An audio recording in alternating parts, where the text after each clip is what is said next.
Yes, jeg da Tove Eggen. Jeg har ikke møtt så mange av dere. Jeg har jobbet som innholdsrådgiver her i Markedspartner i litt over 2 år, og er nå også leder for innhold- og kommunikasjonsavdelingen.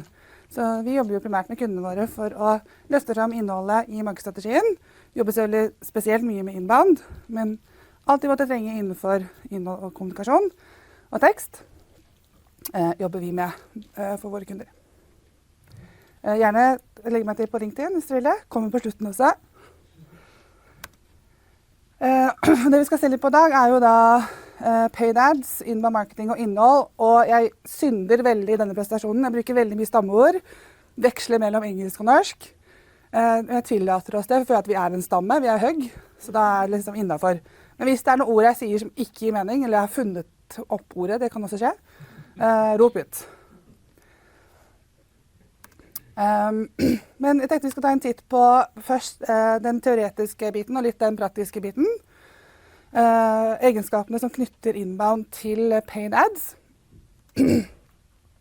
En hierarkisk struktur i hvert innholdsområde. Bør man bruke paid ads i en inbound-strategi i det hele tatt? Og fundamentet i en annonsestrategi for inbound. Ga litt svaret fra meg der, men ja. Og eventuelt 8 grunner til å bruke paid ads i en inbound-strategi. Litt mer praktisk på det tekstlige, så går vi over til selve innholdet. Hva skal du putte penger på? Det er vel et spørsmål man ofte lurer på hva man skal få ut. Lead ads versus trafikkannonser. Se, blander litt norsk og engelsk. Veldig, veldig bra. Hva slags innhold bør brukes? Top, middle eller bottom of funnel? Innhold. Hva er hva? Hvor skal hvor? 10 tips for å utforme paid ads fra et innholdsperspektiv. PPC-annonser, pay-per-click-annonser. Og hva bør en PPC-landingsside inneholde for å øke konverteringene? Rop ut med spørsmål underveis for min del, eller spar til slutt og gjør det akkurat som du føler best. Men hvorfor paid ads i inbound i det hele tatt? Vi får jo ofte det spørsmålet om man skal fokusere på organisk eller annonsering. Svaret er som oftest ja. La meg forklare. Så i en helhetlig tilnærming til inbound marketing så utnyttes jo begge disse på en strategisk måte. Men å fange oppmerksomheten til potensielle kunder blir jo stadig mer konkurranseutsatt. Og bruk av betalt annonsering på nett sammen med søkemotoroptimalisering kan jo kickstarte den innsatsen for generering av potensielle salg og booste inbound-strategien din. Det er viktig å forstå prinsippene for betalt annonsering når det gjelder inbound marketing. Så før vi setter i gang, så la oss sørge for at vi er litt på samme side i forhold til inbound. Jeg regner med at de fleste jobber på en eller annen inbound måte, men at vi forstår de grunnleggende prinsippene for inbound marketing. Fordi når det kommer til stykket, så benytter inbound, paid ads og PPC seg mange av de samme elementene. Derfor trenger vi, skal vi se. Så hvis vi ser litt på egenskapene som knytter inbound til paid ads.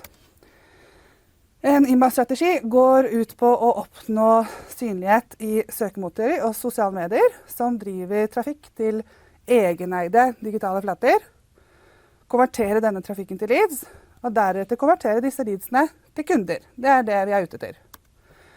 Og dette oppnår vi med å bygge opp et innholdsunivers, ofte i form av nyttige blogger, fagartikler, videoer, som hjelper å treffe kunder der hvor de er i sin kjøpsreise.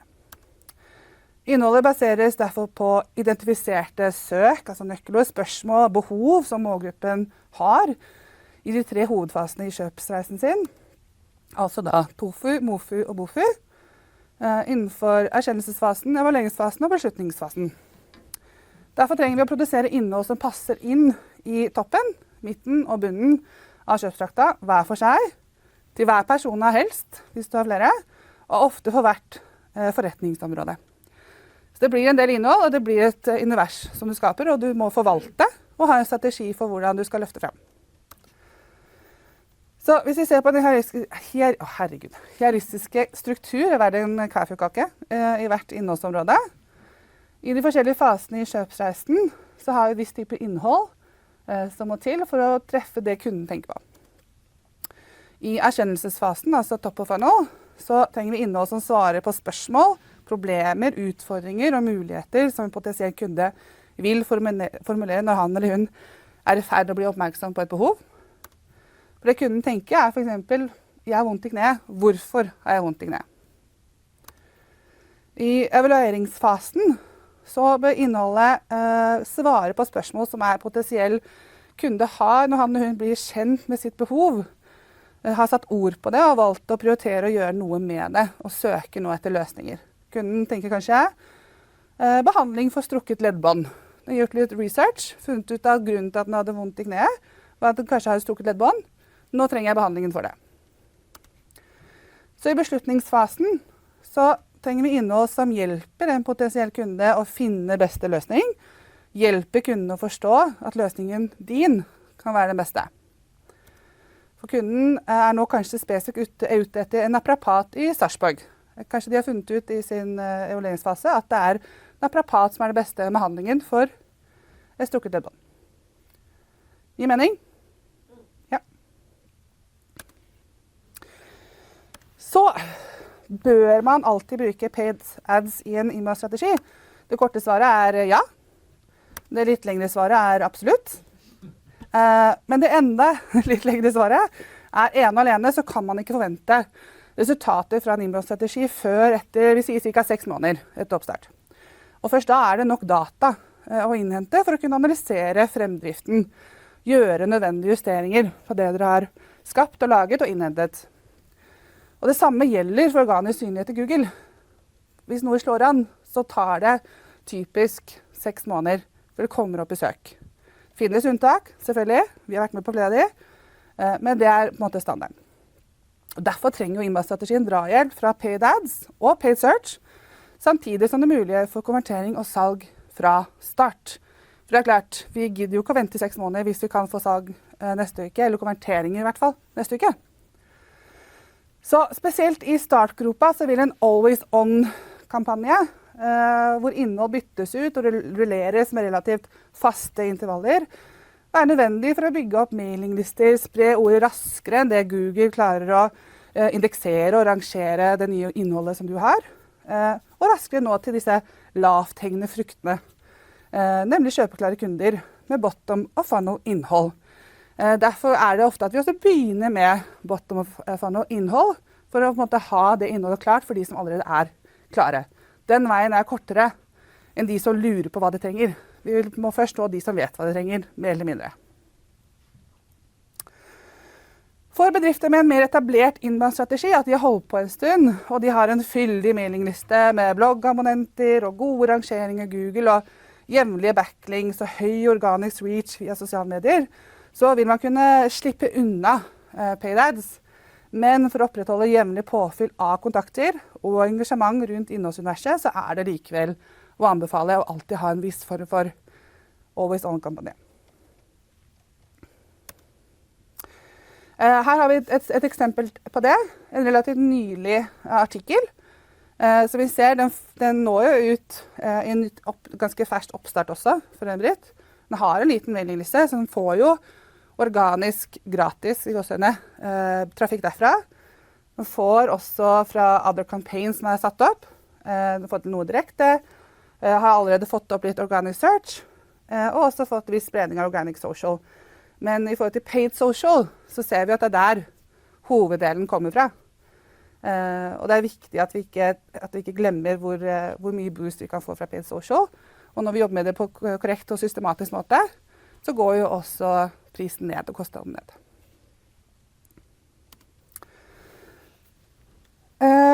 Skal vi se, fundamentet i en annonsestrategi for inbound, liksom det basice i det jo at vi annonserer innholdet som vi lager. Og når innholdet godt, så fører det til trafikk inn på våre eide digitale flater som web, Zoom eller blogg. Som vi deretter kan kjøre retargeting mot ved bruk av lead-annonser. I tillegg kjører vi retargeting mot eksisterende kontakter, men også uidentifiserte besøkende fra våre eide digitale flater. Folk vi ikke vet hvem ennå, men IP-adressen har registrert at de har vært der. Så har vi en liten hilsen fra vår performance-spesialist, Martin. Martin jo, du ser på han. Han hvis du har slått om norske leksikon, hvis man leser det fortsatt, så hadde det vært bilde av Martin. Han ung, han lovende, han rå på performance. Jeg ba han liksom oppsummere på litt sånn, hva skal jeg si, menneskelig måte, hva han fokuserer på i sine strategier for våre kunder, og hvordan måtte selge det inn. Og paid annonsering jo en fin måte, som han sier, å vise innholdet sitt til både eksisterende og nye kunder og brukere. Martin sier at som regel så setter jeg opp et annonseringsløp som benytter både en målgruppe som vi har satt sammen av interesser som relevante, men også retargeting, altså folk som har besøkt nettsiden til kunden de siste for eksempel 30 dagene. På denne måten så kan vi vise innhold til brukere som allerede vet hvem kunden samtidig som vi hele tiden forsøker å utvide nettverket med nye besøkende. Og så gjør jeg mye teknisk som ikke jeg kan, det derfor man har performance. Så, litt for å oppsummere det teoretiske, 8 grunner til å bruke paid ads i en inbound-strategi. Ikke bare for å overbevise dere, hvis dere trenger litt sånn grunner hjemme også, holdt jeg på å si, på kontoret. Nytt innhold får den farten og spredningen som det fortjener. Og egentlig trenger i forhold til Google. Tidlig engasjement ved nypublisering noe Google legger merke til. Det en drahjelp i søkemotor. Du publiserer ting som ingen reagerer på, så det noe Google legger merke til. Og tenker, dette ikke bra innhold. Hvis Google hadde den gjerne da. Det har den jo. Du får mer ut av det innholdet, både nå og over tid. Dette innholdet eier du jo. Du kan jo bruke det i all evigheten. Men du får ikke noe ut av det. Før om kanskje 6 måneder, hvis du heldig, hvis du ikke har noe annonsestrategi på den.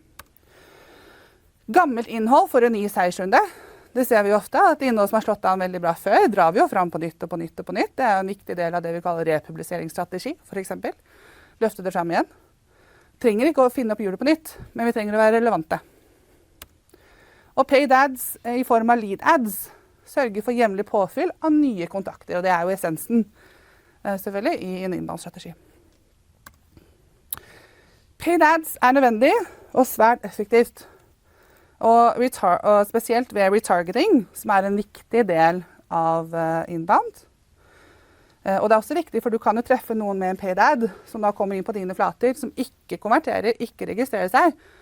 Men hvis de har tillagt cookies, og de senere registrerer seg, altså blir kontakter, så kan du fortsatt se i HubSpot at de leser den for en måned siden. Det sørger for mer synlighet og bidrar til top of mind med innhold som nyttig og ikke forstyrrende. Det var essensen. Og paid search, altså PPC-annonser og inbound-innholdet styrker hverandre ved å tydeliggjøre hvilke nøkkelord som presterer best, og hvilke relevante nøkkelord dere ikke har i eksisterende innhold. Så det også en viktig del som knytter seg sammen med alt av SEO-analysearbeidet som gjøres av performance. Så vi snakker sammen. Enig? Hva mening? Rotta uenig også? Skal vi se.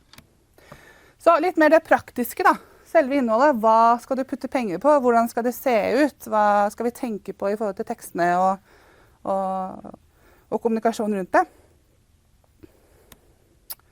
Først og fremst, hva slags type innhold skal du sette penger på? Det du har brukt tid og penger på å produsere, det bør du promotere. Det kort og greit. Jeg anbefaler alltid å kunne ha annonse på alt man lager. Så det noen som har holdt på i veldig mange år, som har veldig mye innhold, og som publiserer bloggartikler 1 til 2 ganger i uka, som har veldig mye som skjer, som ikke nødvendigvis har like stort behov eller mulighet til å ha annonser på alt det de gjør.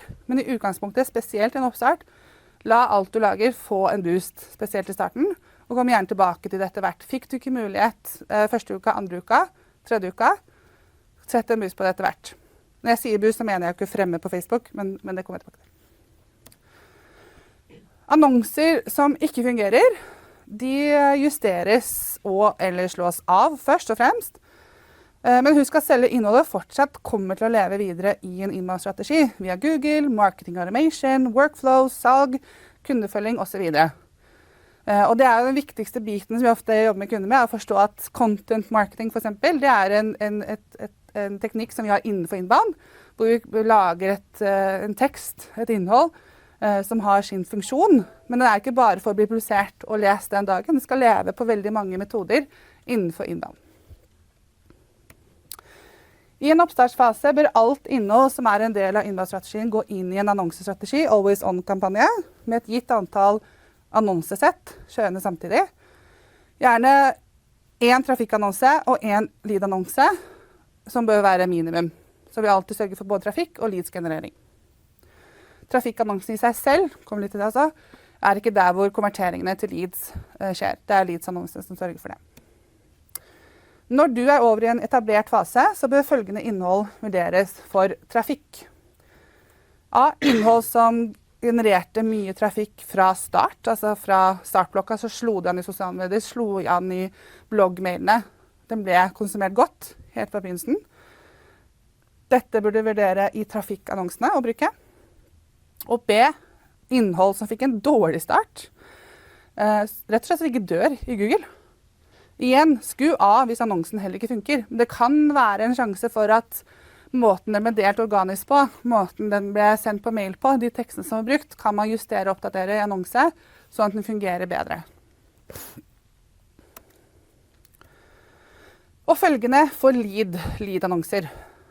Lead-annonser bruker du nye konverteringsprodukter, og de konverteringsproduktene som har prestert over tid. Konverteringsprodukter, da snakker jeg nedlesbare e-bøker, webinarregistreringer, ting hvor du må gi fra deg e-postadressen din for å få tak i, laste ned, tilgang på, melde deg på, og så videre.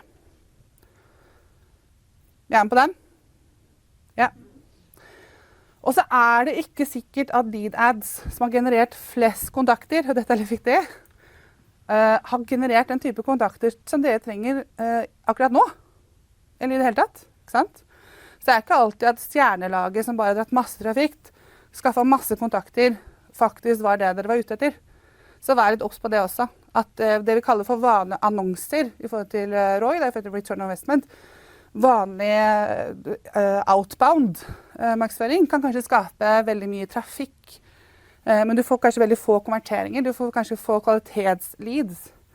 Så det er viktig at dere vurderer i de lead-kampanjer setter ut, at kanskje dere ikke kanskje holdt med 100 nye leads, men det var de riktige type personene, den riktige type målgruppen. Dette vil selvsagt avhenge av øvrige behov, slik som hvilke type leads og personer dere trenger flere av, og hva slags kampanjer dere har gående akkurat nå. Men også hvordan samfunns- og nyhetsbildet ser ut. Man skal jo, det tenker jeg vi vet i forhold til publiseringskalender ut året. Den er aldri satt fast. Ting som skjer i nyhetsbildet vil også påvirke hva vi går ut med, og vi kan gå ut med, og hva som er timelig å gå ut med, rett og slett. Det gjelder også for annonser, selvfølgelig. Så, igjen lead ads versus trafikkannonser. Hva slags innhold bør brukes? Veldig spesifikt her. Lead ads har en hovedoppgave, nemlig å skaffe nye leads. Og deretter bruker lead ads til retargeting for å identifisere marketing qualified leads, altså MQL-er, og sales qualified leads, SQL-er. Altså, vi bruker det for eksisterende kontakter som engasjerer seg i premium og eller spesifikt innhold som vi har. Innholdet som lead ads fører til, altså landingssiden kan vi også si, må derfor være tiltrekkende nok til å ville gi fra seg personlig info. Slik som e-mail og gjerne en arbeidstitel eller arbeidssted, hvis du kan. Men vi ser det, annonser på Facebook er lettere å fylle ut når det ber om e-postadressen, og ikke noe mer. Enig i det, Roxana? Ja. Typisk er dette nedlasting av e-bøker eller sjekklister, påmelding til webinarer eller tilgang til videoer. Det kan også være booke et møte, det kan være få en gratis estimering. De kan være de veldig sånn kjøpsnære hendelsene, men det er ikke helt on point for inbound. Det er litt outbound, rett og slett. Så vi er litt forsiktige der. Trafikkannonser har også en hovedoppgave, nemlig å skape trafikk inn til egeneide digitale flater. Og deretter er det synlighet og branding, engasjement og spredning i SoMe som gjelder. Innholdet som trafikkannonser fører til bør oppleves som lettlest, nyttig og tidsriktig. Typisk er dette fagartikler, bloggartikler, kundereferanser, fremgangsmåter og heller korte videoer.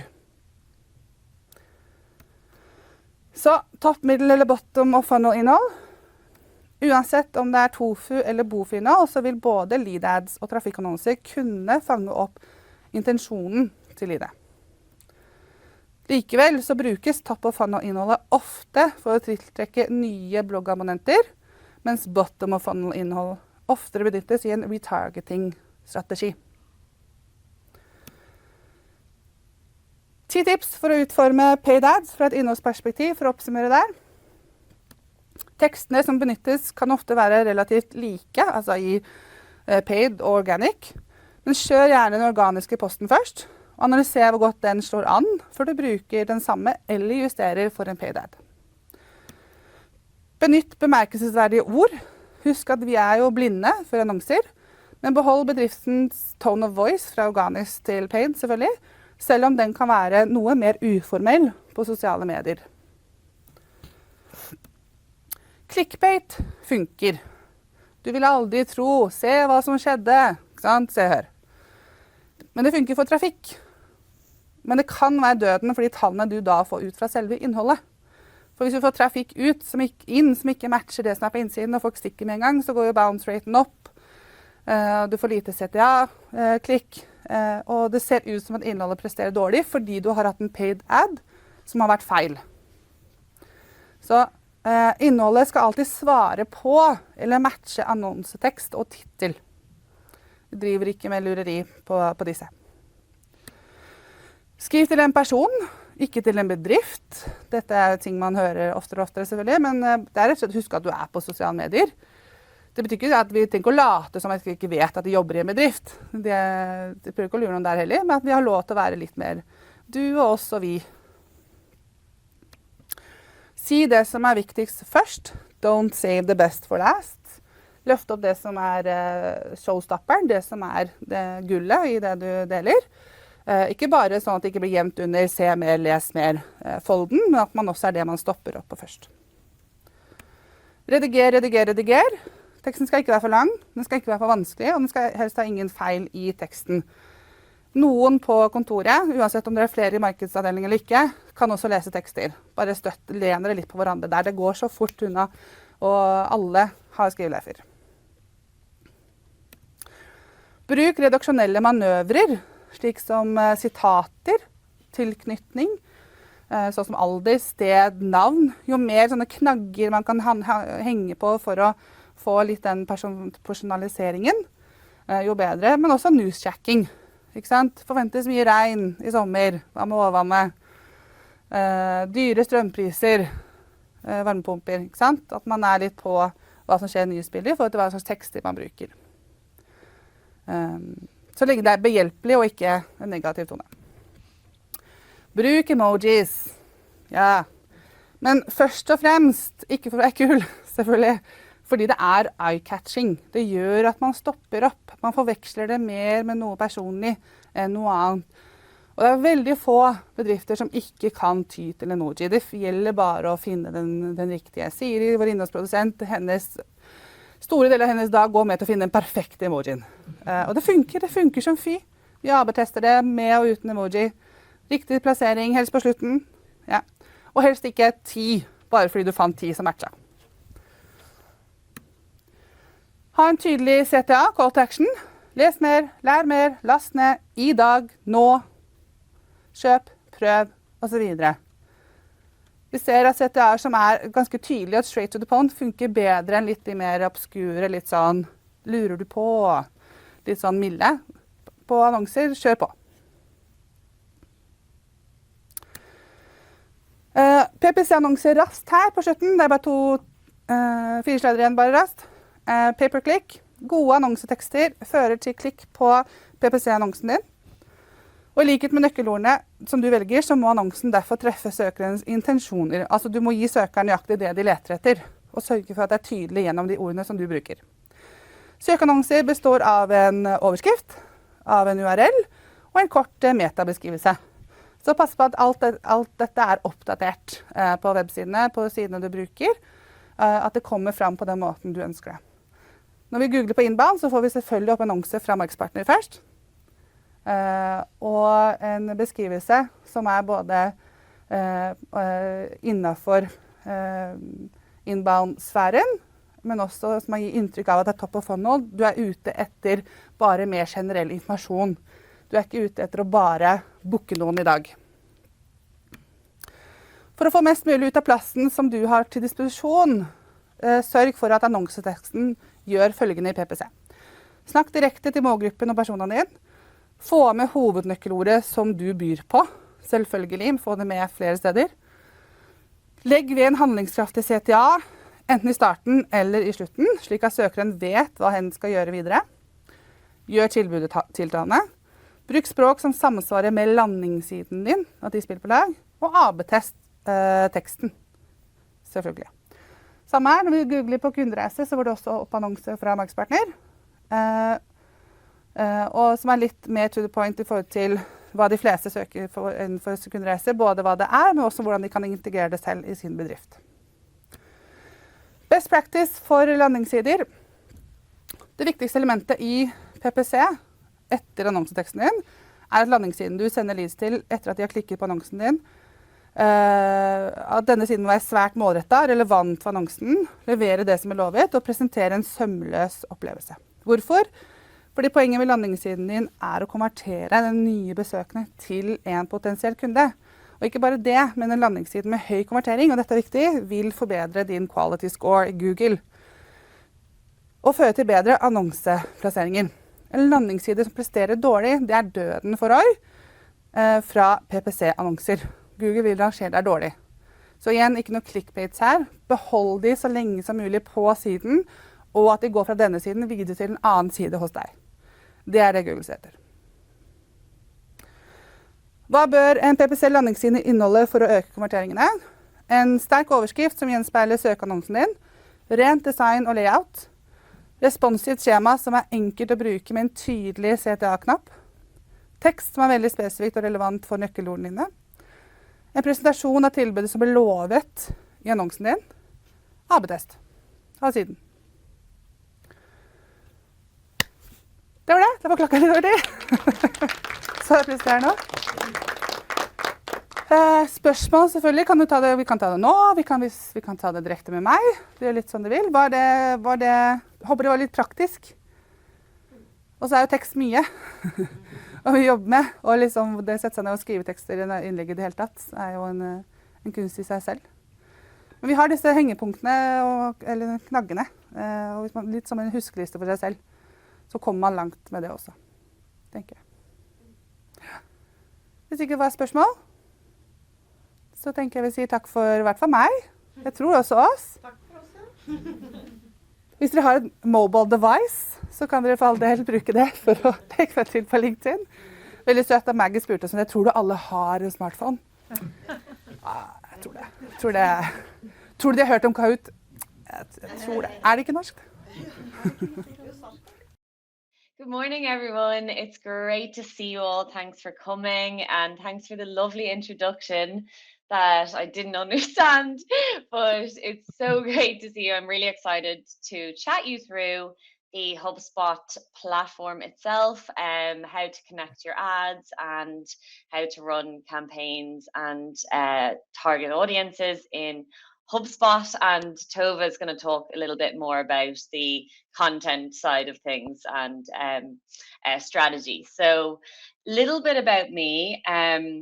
I've worked in HubSpot for almost 3 years, let's say, and I am what we call a growth specialist. So I work with new and existing business to help them to decide what parts of HubSpot are going to be most valuable to hit their goals, and things like that. So I can kind of see you all, you're a little bit far away, but are you all, I'm just wondering, using HubSpot at the moment? Maybe a show of hands if you're using HubSpot, or, okay, so we're all already using HubSpot in the room. Great. Okay, brilliant. So, and then a little bit about, like, before I worked in HubSpot, I actually worked in smaller businesses, kind of online businesses and things like that, where in hindsight, we could definitely have used an integrated tool like HubSpot. So I've taken that experience with me and I can empathize with that kind of business as well.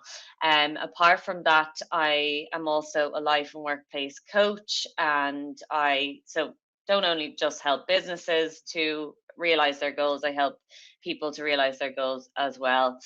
So the agenda for today, I'm just going to share with you the agenda. I have to share the screen separately, the tab separately, so just bear with me on that. Let's see. Okay, so the agenda for today is going to show you how to connect your accounts in HubSpot in the settings. Obviously, the first port of call to get your ads running. Talk through a little bit about ads and campaigns with them, a little bit of an example.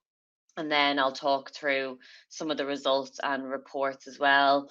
I'm going to gather the key takeaways. I have a little quiz put together as well. Hands up, does everyone have like a mobile device by any chance on them? Everyone has a phone at least. Okay, great. And I will send some swag, some HubSpot swag to the winner.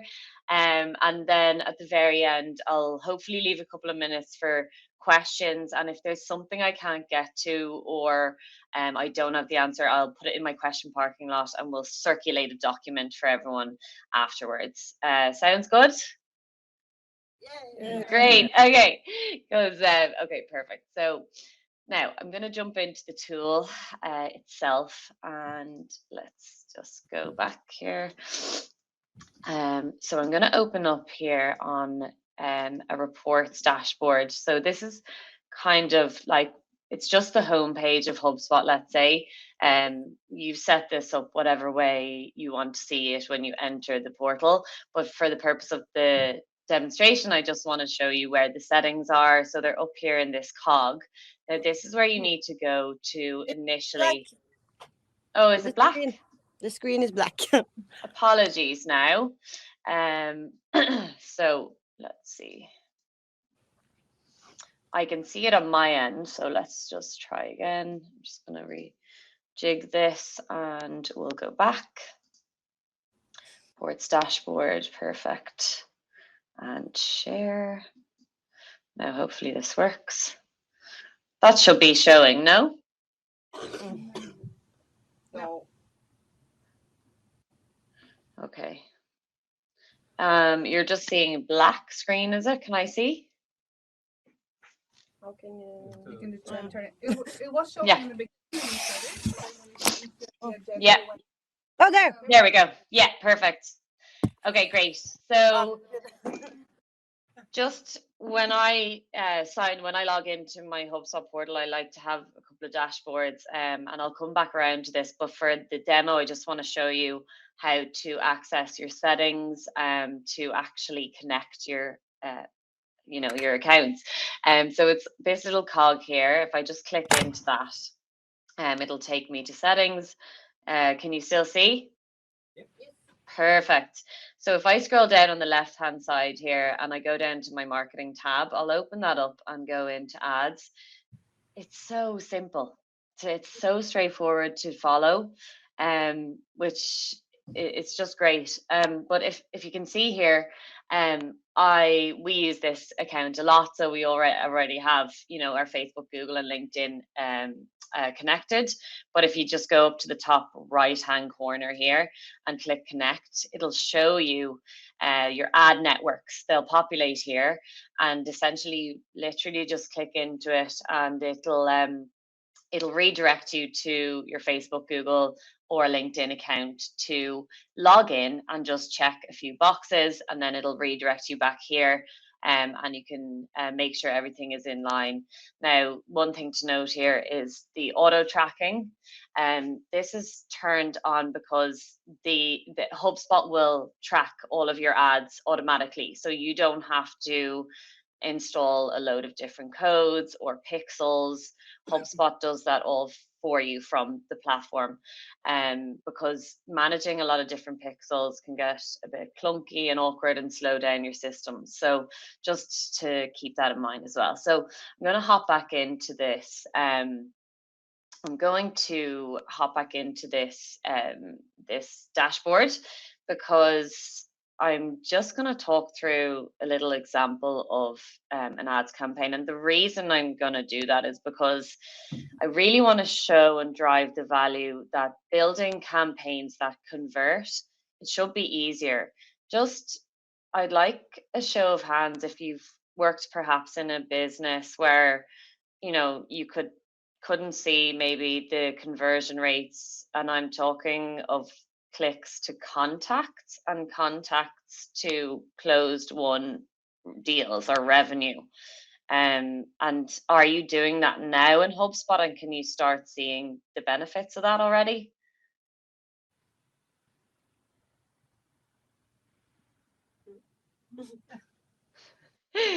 Okay, that's perfectly fine, because I'm going to show you an example. As I said, HubSpot is the only kind of marketing automation platform that's built in-house on top of CRM data.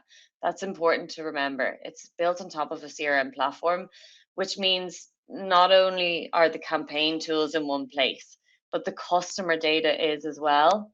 And it allows your customer facing teams to really optimize then that process, and reduce the time even to launch campaigns, on top of a number of other things. And this framework just allows for easier adoption and better alignment between teams, quicker adaptation, and campaigns that really drive results for, you know, your individual business goals.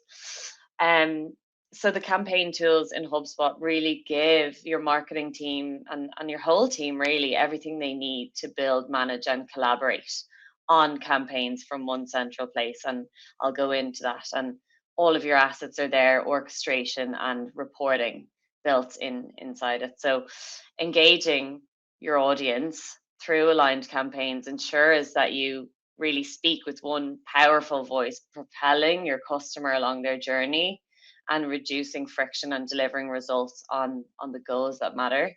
So let's take an example, okay? So imagine your business, it hasn't been generating a lot of new contacts lately. Now this obviously looks like a lot, particularly for maybe small businesses, but let's just say for this example, it's not enough contacts, okay? We are looking to drive just some leads. So we need new contacts to work on, and we need them fast. So we'll use ads to try and drive the number of contacts up. So I'm going to go into my marketing tab here and click on ads. And I'm this is the ads homepage, and I'll explain this a little bit more in detail. But for now, we're going to go and create an ad campaign. So I need to generate leads fast. So I'm going to do a Facebook lead generation ad. Now, I've already decided what this one is going to look like, so I'm going to create it. So I have something in mind. Now I've decided I want to offer my audience to come and get, let's say, a free sample, and I've practiced this word all morning, Crawford's kake, to try and get as many new contacts as possible. So I'm going to put it on my Facebook, and I have an image and everything ready to go. Right there from the image tab, if you can see how easy that was to just select my uploaded image. I can use Canva, I can add files from my computer, but I'm going to create a lovely Facebook ad here, just right from HubSpot. So I'm going to do, let's see, a test. I'd love to be able to spell this word off the bat, but I'm going to have to copy and paste it. Okay, and then sample. Okay, so, and my call to action is going to be to get the offer. And I'm going to have my form built in there as well. So that's the form, and then you have a thanks at the end, and that's all ready to go. And then you go in and you can just set your targeting all from here as well. So I'm just going to no ad category for the moment, but you can pick special ad categories if you like. You can use, you can target a new audience or select a saved audience that you have in your lists in HubSpot. And then I'm going to say like Oslo, and then you can do an age range, and you can keep filtering that. You can use your retargeting and lookalike audience, personal attributes, and you can just keep narrowing it down and add exclusions as far as you will want to narrow down the target audience. So, and then you just set your budget and schedule, and you can set some basic automation or advanced automation with your workflows then as well. So just for the sake of this, I can't publish it, so I'm going to go back out. Now you've chosen to target people who live, in Oslo, or interested in kaffe, to make sure the ad is relevant, obviously, to the people who see it. So if we go back out to the home page of the ads tool, let's just, all your campaigns will populate down here with all of the sessions clicks, the money spent, the CPC, total contacts. Now this is where it's different in HubSpot, and this is where we differ from other CRMs, is that you can see the contacts, you can see it at a contact, a deal, and a customer level. So we'll say, for example's sake, because I wasn't able to save that one, we'll just use the big data. Let's say the ebook campaign. As you can see here, you can actually go in and then see the actual contacts that are associated. So, meet Amy and Bill because they filled out that lead ad form for a free sample of the Crawford's Katja. She's now a lead. They're now leads in your contact database that you can enter into a workflow. You can send them a free sample of the cake and then follow up to see if they're interested in any other desserts, if that makes sense. And that's exactly similar for all of these across the board in setting them up. They're all very, very similar. To do an ad sequence, for example, let's say, I don't need a tour. So you can set up a sequence of ads for targeting specific audiences as well. Your attract, convert, and close part of that ad sequence, and then you just run it from HubSpot. Again, it's the same across the board. And also with the engagement, website visits, and search. So those are how you actually create your ad campaigns then in HubSpot. And then in terms of audiences, again, really, really simple. You can create your audience. Okay, so basically you have your lists set up in HubSpot, whether they're static or active or automated or manual. You will have your list set up whatever way your business suits your business. And you simply create your audiences. They're pulled in from the lists that you have in HubSpot. So your website visitors, contact, company, and lookalike, they're all pulled in from the list that you have in HubSpot. So that's very straightforward. It's very simple to set up then straight from the ads tool, and they will be part of your ad campaigns as well. Something I wanted to go in and look at is the actual campaigns management tool itself. So once you have your campaigns up and running and all of your ads running, this is kind of where your team would probably live to manage the actual campaigns.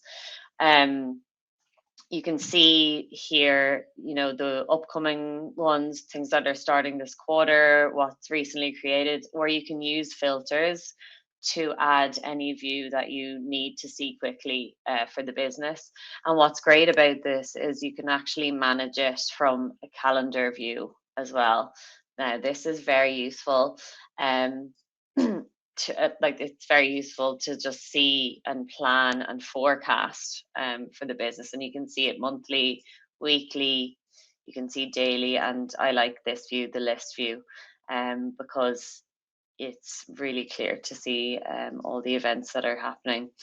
And then what's quite nice as well is when you want to collaborate across the team and not have people working in different silos, you have all of your tasks here assigned to different team members as well, so that nothing is slipping through the cracks, no one's getting left behind, and everyone has responsibility across the team. So they never ever miss a beat. So hopefully that's very clear as well. And if I just hop back into the ads tool, I think the most important part of the ads when we talk about reporting and data, obviously you can see impressions and clicks in any tool, like that's quite straightforward. Where it differs, and I would emphasize again, where it differs with HubSpot, and it's quite important to keep, these are the most important reports you probably want to keep an eye on, is the contacts that are actually coming from, like impressions and clicks are all well and good, but how many contacts are we actually generating? How many are actually converting on our content, on our campaigns and ads? And then how much revenue is being generated from those contacts? So it's whittling it down, and then it's pushing out this return on investment number, which is set up in your settings. But you can actually see then eventually over time how much you're spending. That's great, but what is the actual financial return on investment that's coming out of the ads? And because we're running them all from a centralized platform, so that's where, like, all of the most important reports are actually in the ads tool itself, if I'm to be honest. You don't need to go and create crazy like custom reports unless that's what you need for the business. But what you really want to see is, again, the spend and then the return on that, because if you're not getting a return, you want to be able to change tact and reiterate on the business model probably. So these are actually nice as well, kind of what's costing you more and what's costing less, depending on the ad network as well. They're quite useful. And then in reports itself, there is a little bit of traffic, let's say, analytics that you can kind of pull out of the box that would probably be quite interesting as well. Everyone seems to love this one, but I think like the sessions, but what's important again is kind of the new contacts you're generating that you can actually retarget then again, or cross-sell and upsell new customers. That's more interesting, and where exactly they're coming from, organic social or paid social, and you can really like dig into those then separately as well. So that's kind of that was the flow really through the ads tool and campaigns. Before I take questions, I actually put together a little quiz. I did mention that at the start, so I hope you were all listening, because we're going to test that now. So I'll just hop into, I'm going to have to stop sharing for a second and hop into the quiz that I put together, and let's see. So, and share again. Now, has anyone played Kahoot before? I just feel like because of lockdowns, everyone knows what Kahoot is, so that's good. Okay, so I'm going to share this and get into it. Hopefully the nice music is working. 1 second. Let's see. Okay, so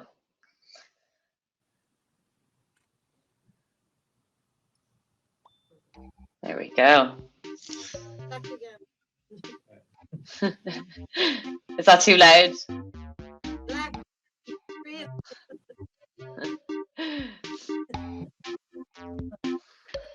We have the same problem with the screen again, that it's black. So I think Oh, maybe. sorry. We need No. to reshare it. It's just, I think last time I just refreshed it and it was working, so Yeah, we'll let's do try that. again. Now, 1 second. Share that. Any joy now? Yeah.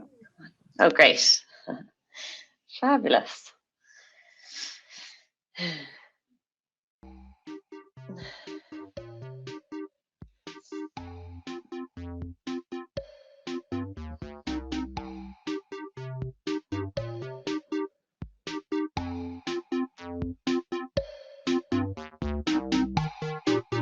Nice, Sandra, Cecile, Ida, great, Cecily, Maria, Oksana, Siri, lots of a turnout today. Great.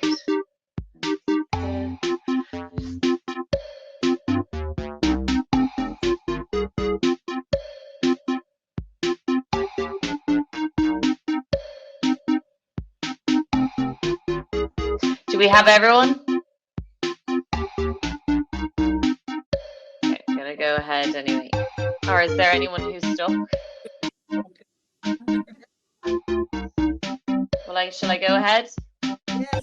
Okay, super. Let's go.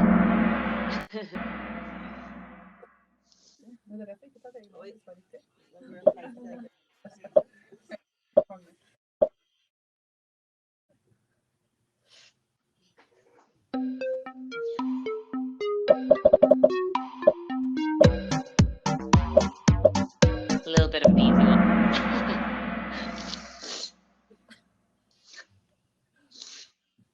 Okay, great. Nice one, Cecily. Let's go.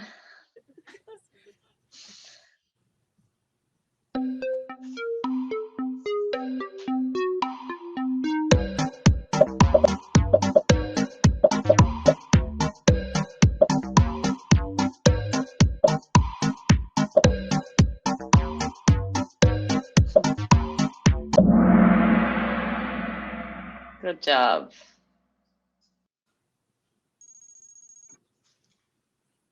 Cecily, very good. Still at the top.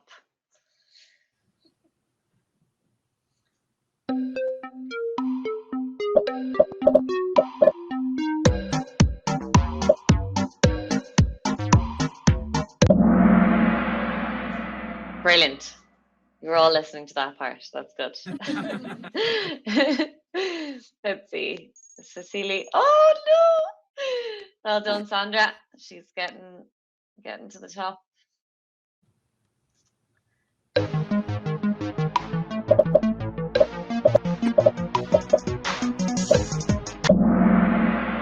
Brilliant. Good work. Let's see if Sandra's still at the top.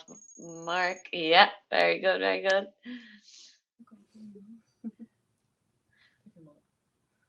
I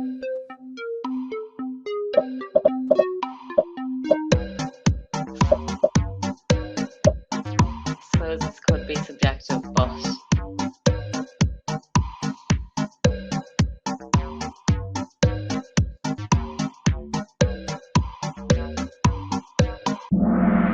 nice, very good. Let's see now. Christopher, very good. Little flame emoji and all. And the last one.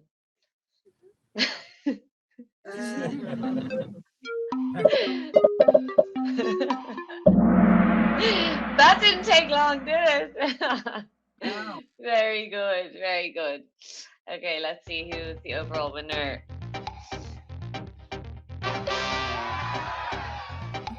Still up there, still up there. Very good, Ida. Who is it? Well done, Christopher. I'm going to get your details and we'll send you some swag. Great. Thanks so much, everyone, for your participation in that. I'm just going to pop up here my question box parking lot so we can focus on that for a minute. I think I won't take too long. I know, Tove, you have a session as well. So yeah, I'd say we could do a quick questions then. Actually, I might stop the share for this because I'd like to be able to see you a bit better. If anyone has specific questions, I'd love to try and get to them, or else I will, as I said, I'll get back around to them as well. How are you all feeling after that? Good. Okay, so yeah, shoot away. I might need someone to. I'll do it, Maggie. I'm Oh, fab. Oh, fab. Great. Noen som har spørsmål? Lurer på noe? I think it's a bit early here still, so... No, don't worry. It's even an hour earlier here, so I totally understand. Sorry about that. So yeah, but look, the main thing is, like, I really just wanted to make sure everyone got the kind of key takeaways, I suppose, from that. I do have them here. Actually, I might pop back into that. Just if there was anything that someone didn't understand, I definitely would like to either follow up on it or try and answer it, I suppose, for you. But really the key benefits, just to reiterate on it, more alignment between teams. If you can see that, I don't know, is it black again or? Yeah, black again. Oh, for goodness sake. So strange. I think there might be just a little bit of a delay with the connection between sharing and the screen. So I just refreshed it. That seems to work. So okay, let's see. Now, any joy? No, nothing. Give it a second. Give it a second, actually. Let's see. Oh, there we go. Oh, brilliant. So look, just really having more alignment between teams when you run everything through, the one platform, which kind of has a knock-on effect on a seamless customer experience. And then really centralizing your team-wide campaigns, so people are actually working together and have that feeling of collaboration. And then at the end, always that layer of really accurate, in-depth reporting. So those would be kind of the key takeaways of centralizing your ads. So, but yes, opening the floor now and just giving it back for anyone who had a question or a remark, maybe. Noen som lurer på noe? Har noen spørsmål? Nei? Hi. Okay, Maggie, so everyone's all good. I think Good. if anyone has any questions later on, they can just email it to Perfect. us and we'll bring it forward to Maggie. Perfect. That sounds great. Means I did a good job, I suppose, and hopefully everyone enjoyed that and got some good information there. And again, as Helena said, if you had any questions, you can just connect me directly and we'll look after you. Yeah. Perfect. All right. Thank you so much, Okay, Maggie. I'm gonna hop off, and everyone have a lovely week, and we'll see you soon. Okay. Thanks, everyone. Bye. Thank you. Bye. Bye.